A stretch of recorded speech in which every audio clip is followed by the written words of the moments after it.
Hi friends, இன்றைக்கி first நாள் ஆஷாட நவராத்திரி. இன்றைக்கி ஃபஸ்ட்டு நாளுங்கிறனால காலையில் நேரமாக எழுந்திரிச்சு வேலையெல்லாம் முடிச்சுட்டு அம்பாவை ரெடி பண்ணுறதுக்கு உட்காந்தாச்சு.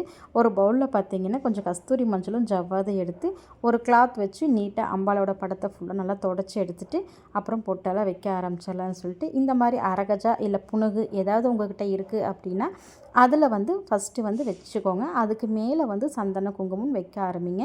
இது ஒரு திருஷ்டிக்கு மட்டும்ட்டு கிடையாது, நல்ல ஒரு வாசனை கொடுக்குங்க. இது எல்லா சுவாமி படங்களுக்கும் யூஸ் பண்ணலாம். சுவாமி சிலைகளுக்கே இது யூஸ் பண்ணுவாங்க. அதனால் எந்த ஒரு தப்பும் கிடையாது. இது யூஸ் பண்ணி பாருங்கள். பூஜை ரூமே அப்படி ஒரு மனமாக இருக்கும். அதுக்காகத்தான்.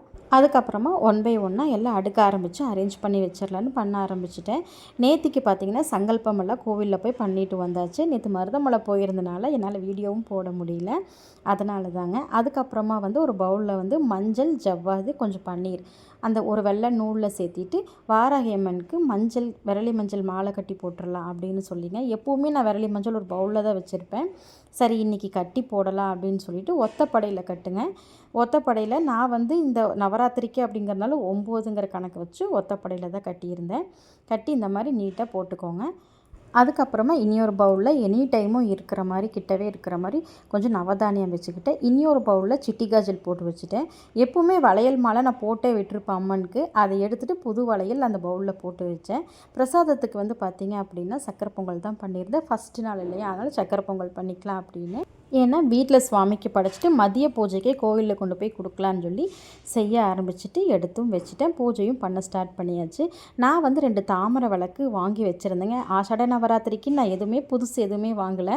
ஆனால் இந்த 2 விளக்கு வீட்டில் இருந்தது, யூஸ் பண்ணாமல் வச்சுருந்தேன். அதை எடுத்து வச்சு பூஜை பண்ண ஸ்டார்ட் பண்ணிட்டேன்.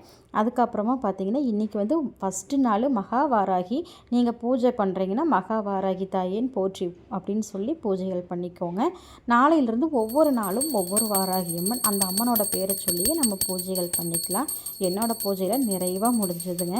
அதுக்கப்புறமா பார்த்திங்க அப்படின்னா ஆகாஷ் அப்படிங்கிற ஒரு ஐடியிலேருந்து அமுதாங்கிற ஒரு சிஸ்டர் நிறைய ஒரு மோட்டிவேஷனான கமெண்ட்ஸ் எல்லாம் எனக்கு அனுப்பிச்சிருந்தாங்க.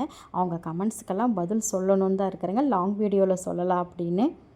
ரொம்ப நன்றி அமுதா சிஸ்டர். நீங்கள் சொன்னதே எனக்கு ரொம்ப ஒரு மோட்டிவேஷனாக இருந்தது. இன்றைக்கி கண்டிப்பாக அவங்களுக்கு சொல்லணும் அப்படின்னு. அதே மாதிரி பார்த்திங்கன்னா நான் கலசமெல்லாம் வச்சு கும்பிடல. ஏன்னா நம்மளுக்கு இங்கே இட வசதியும் கம்மி. நம்ம அங்கே இருக்கும்போது கூட பூஜை ரூம் இருந்தது, இங்கே கபோர்டு தான். சரி நம்மளுக்கு அதுக்கு பதிலாக பக்கத்துலேயே ஒரு வாராகியம்மன் கோவிலே கிடச்சிருக்கு. அங்கே ஒரு வருஷமாக நம்ம வாராகியம்மன் கும்பிடும். ஆனால் பக்கத்தில் கோவில் இருந்து நான் சரியாக எனக்கு தெரியல, நான் போகல. இங்கே ஒரு நல்ல அழகான ஒரு அம்மன் கிடச்சிருக்கிறாங்க. தினமும் போய் வழிபடணும்னு இருக்கேன். லாங் வீடியோவில் பார்க்கலாம். பாய்.